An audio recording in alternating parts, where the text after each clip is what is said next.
Hi, I'm Leslie Chapman Henderson, President and CEO of FLASH, the nonprofit Federal Alliance for Safe Homes, and I'm going to be your host today for our podcast, Strong Homes, Safe Families. This is where we help you prepare for disasters of all kinds.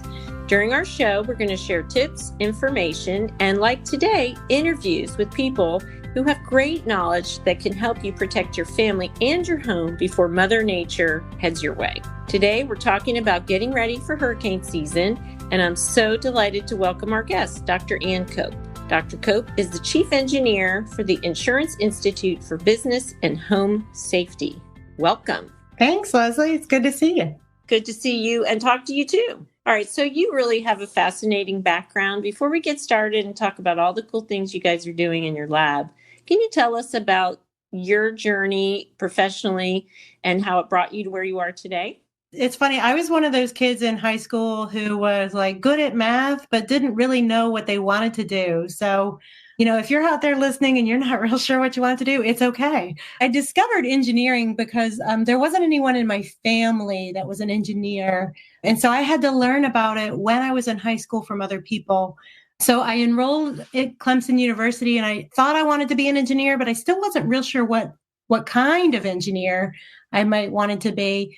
And so I really had to kind of look around and take some classes and figure out what was the best fit for me. And I knew it when I found it. Structural engineering is my love and my passion, which I didn't realize until I got to college. But seeing how you can turn an architect's vision of what something might be and figure out how to make it work, how the backbone could work, and bring it to life and watch it come up out of the ground is just absolutely exactly what I'm all about.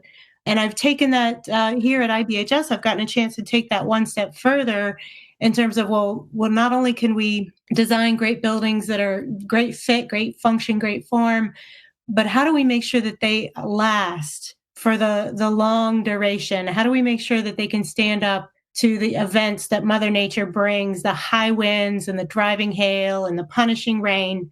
We can absolutely do that. We can make things much more resistant to Mother Nature than they might be today or might have been 1 decade ago or 1 generation ago.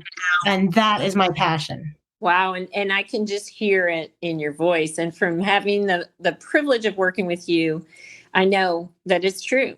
So like you, we share a mission focused on disaster resilience. And when we try to break it down into the pieces and the functioning parts of disaster resilience, we always like to try to talk about it in 3 main buckets. One is science, one is policy, and the other, of course, is the practice and the things that we do, hopefully mostly before, sometimes after the fact, to bring that bounce back factor into play for people and make them resilient. So as we talk today, I want to start with science, which is clearly the right place to begin to talk to you about and find out what are some of the things you guys are doing at IBHS the past few years, what's on the table, what's on the drawing board, what is it that's got you guys excited that you're learning in that beautiful lab of yours? Well, the most fascinating thing that we can do is by taking houses and commercial buildings in their entirety. So a full-size house, a small commercial building like your mom and pop local corner store,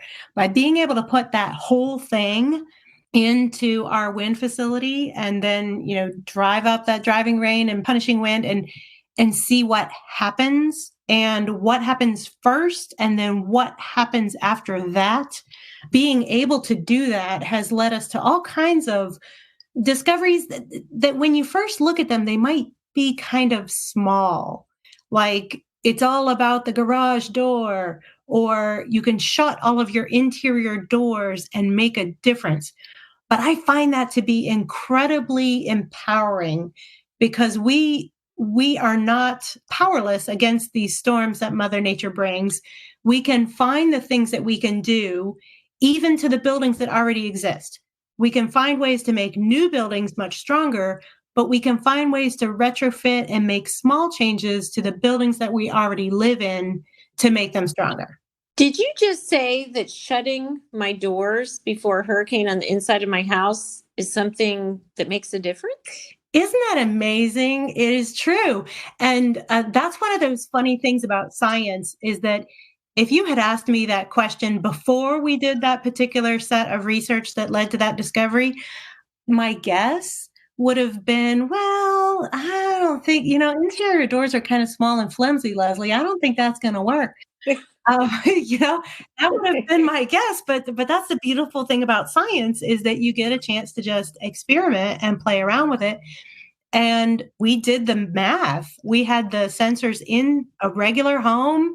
We shut different types of doors and we broke windows and allowed the wind to come in. And we absolutely found out that if you shut all the interior doors, and then let's say a branch hits a window and you get the wind into the one bedroom in the back corner of the house, by shutting the interior doors, you can keep Mother Nature into that one place that she has intruded and prevent a just swath going through your entire house and trying to lift your roof off. That's incredible. And I don't believe, although I know you guys have started really pushing that message out since that, what year was that research done? Just recent, right? A couple years? Well, it was, I was really excited about that because we were in the test chamber doing the work as Hurricane Irma was barreling towards Florida. And we realized that we had the finding and we rushed it to get out the door and tell people, shut the doors against Hurricane Irma, shut all your interior doors. I mean, we moved that message out of the lab in less than a week. And it was incredible. And people took action. I mean, it gives me chills even today to know that we made it so quickly from, oh my gosh, this is real, to quick, get that on social media and tell people that they can take an action that might have saved a couple of roofs, because when the wind busts through a window and gets into your house, it is now trying to blow your house up like a balloon and take the roof off. So the shutting of the interior doors is a really powerful thing that you can do. And it's, as you're evacuating, shut all the doors. That's amazing. And in all the years, I'm kind of, I think we've talked before. We're friends. I'm a grandmother. Yeah. So I've been doing this a long time. That is something I had never heard before. That's breaking news in the disaster safety space. That's just fantastic. And for our listeners, I want to mention that we will be putting up some links to the information that Anna's talking about and some of the different visuals in her beautiful lab. I want you to talk about the lab for a few minutes, and then we're going to come back and talk about another kind of door. Oh, absolutely. So our lab is, it's fantastic. I really enjoy working there. And it is a one of a kind. It's a large test chamber where we can roll in full-size homes for our grand opening, which was 10 years ago. We're celebrating our 10th anniversary this year. So back in 2010, we rolled 2 full-size, 2-story houses side by side into the test chamber for our grand opening. There's just nothing like it at that scale. We have 105 electric fans. Each of the fans is a 150 horsepower motor, and 350 horsepower motor. And they together, they use a lot of electrical energy. It's like turning on a small town because it's more than 8,000 single family homes all turning their air conditioner on at the same time is the type of electrical power that this facility requires to be able to run. We can recreate a Category 3 hurricane. We can create wind-driven rain up to like 8 inches per hour of driving rain. We can make hail. It's funny. I like to tell people we don't do locusts and plague, but we do all of these other things.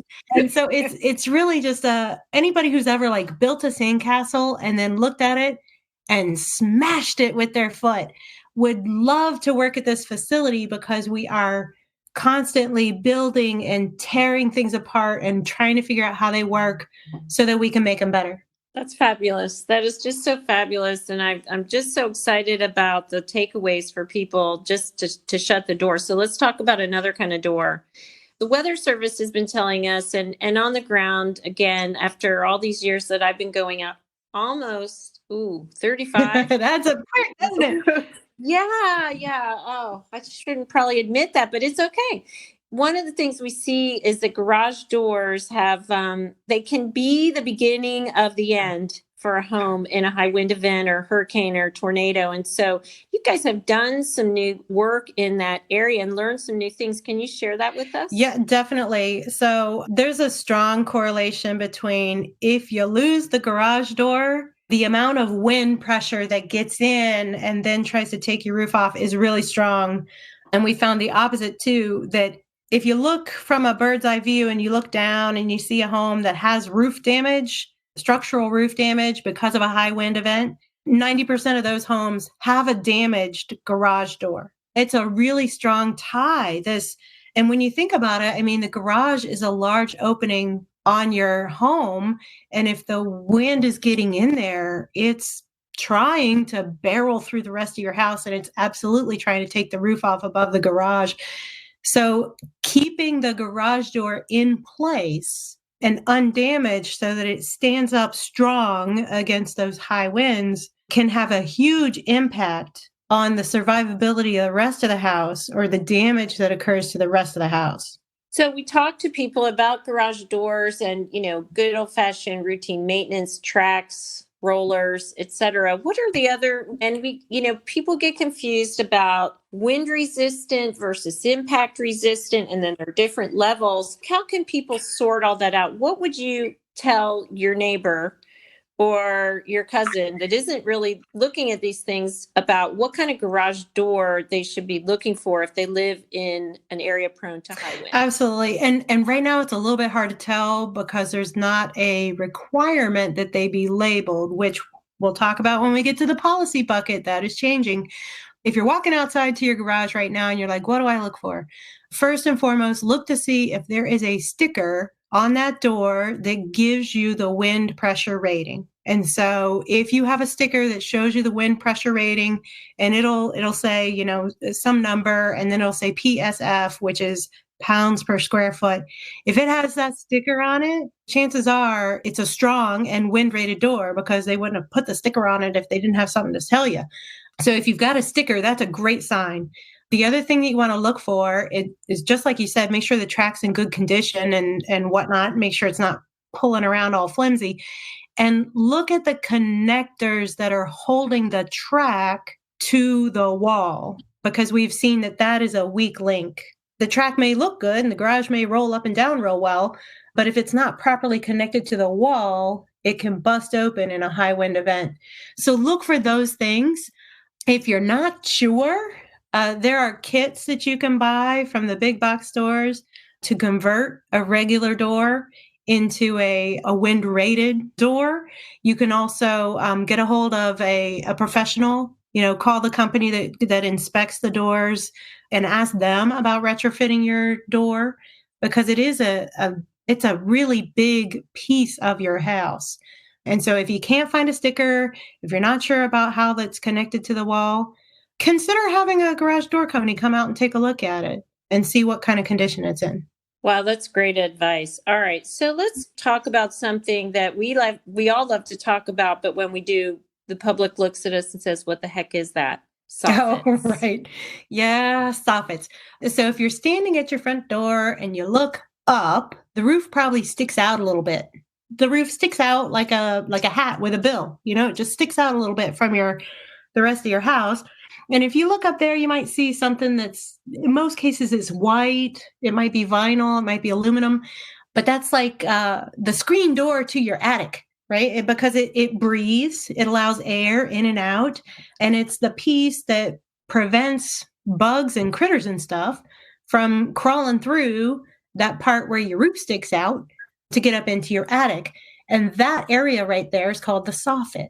Nice. And what happens with soffits in high wind events? I know we had a lot of experience with them in 2004 in Hurricane Charlie. And unfortunately, after looking at the findings from Hurricane Michael in 2018, 14 years later, it looks like we still have some work to do on soffits. Is that been your observation? Are you guys researching anything with soffits? Yes, that's a good observation, because it's kind of it's just a small detail on your house. And those little panels there that let the air in and out and keep the critters out, they can easily become dislodged by high winds. And so if you rip off that soffit piece, now you're letting all of that wind-driven rain into your attic. It really keeps it out. And then when you rip it off, then here it comes all barreling into your attic, which can lead to water intrusion through the rest of your house. So it's an important piece and often overlooked. It's easy to get to either do it yourself or if you're not very handy, hire a handyman or something to do it right before hurricane season.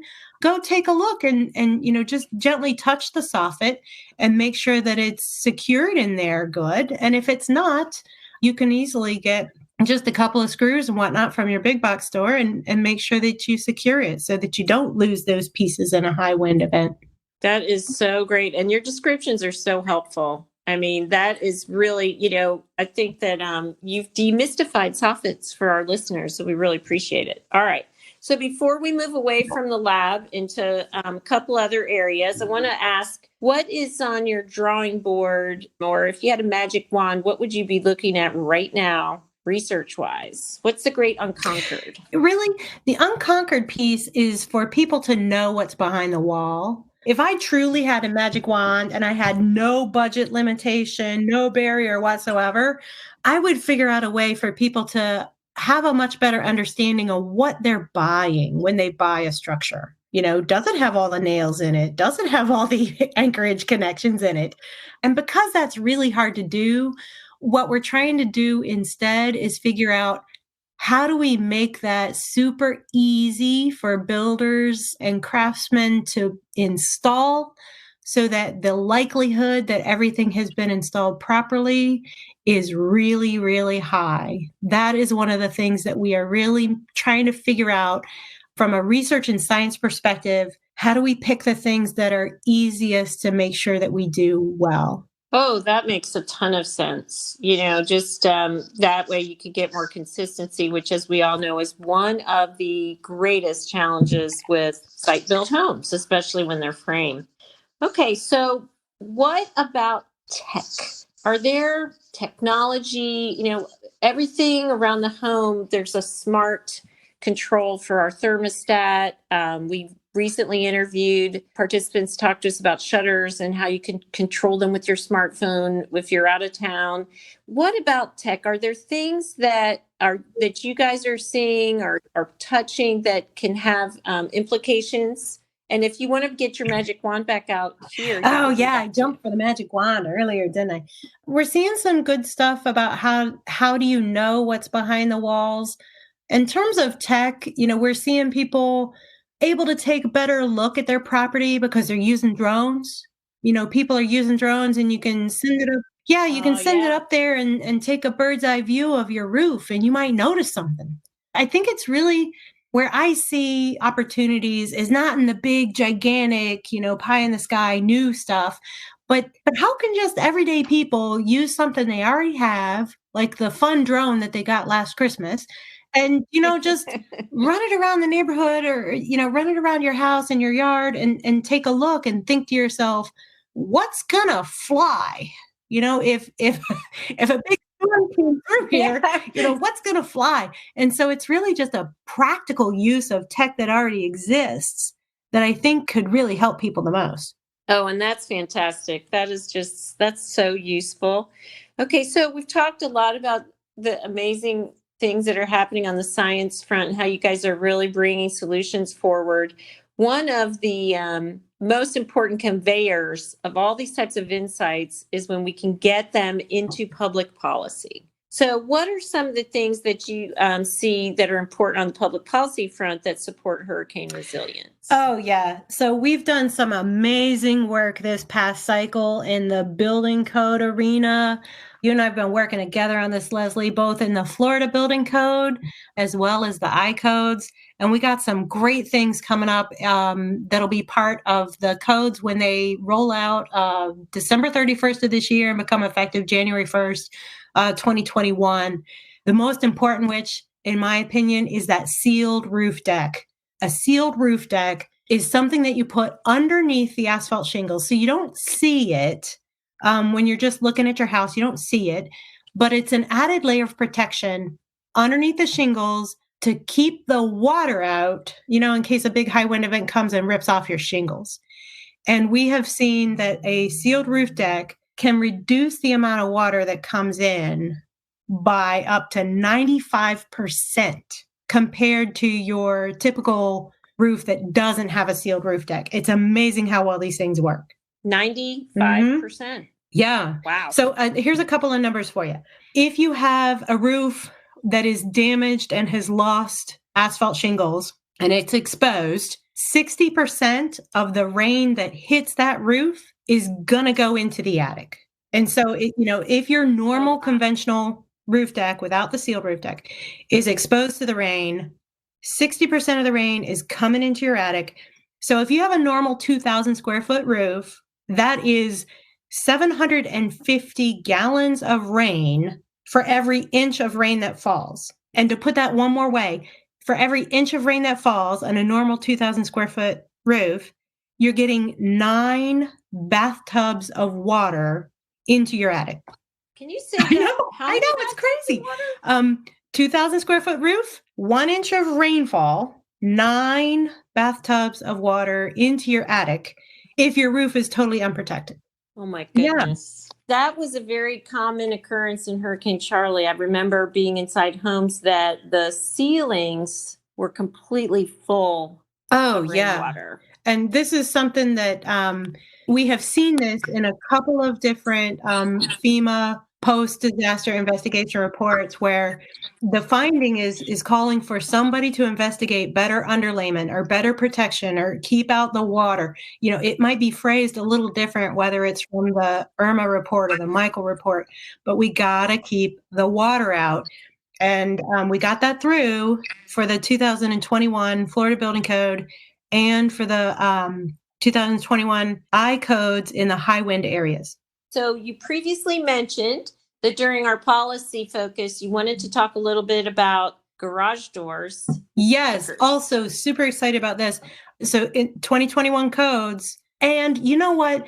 This is a great example of collaboration. The Door and Access System Manufacturers Association, DASMA, was absolutely involved and a proponent. They are the ones who said, we need to do this. We need to label our products. DASMA is stepping forward and they're going to label all of these garage doors with a permanent marking so that people can tell what kind of door they have. When will that be in place in the market? So DASMA is working with their member companies, those who make these doors. Some of them are already making doors now with the markings, and it'll be required for that 2021 code enforcement. That's great. I think that the home is almost the last unconquered when it comes to the level of consumer transparency that we really need.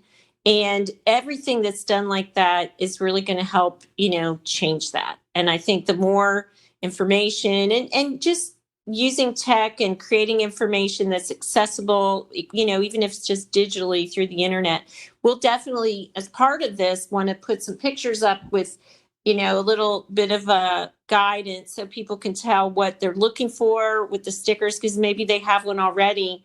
And some of the other cues from some of your materials and ours, will combine them and put them out there.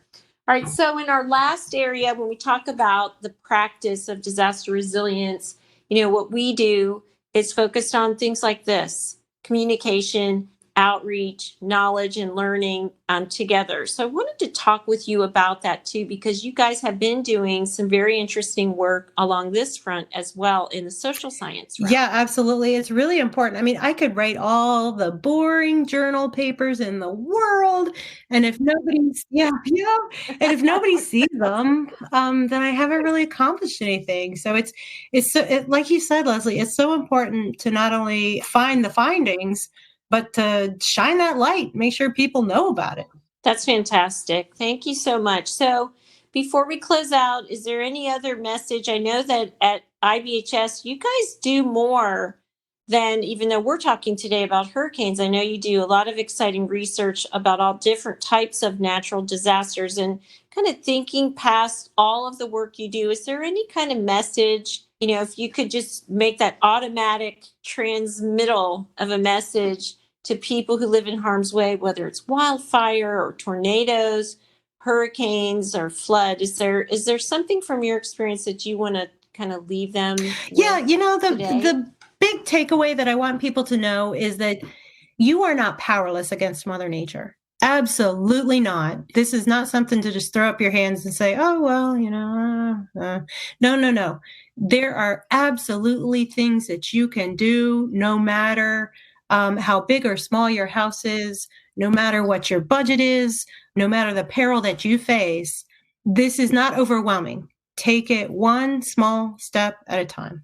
Find out what your hazard is: wildfire, hail, hurricane, high wind. Take one step. Just take that one step and do one thing. And before you know it, you'll next year take another step.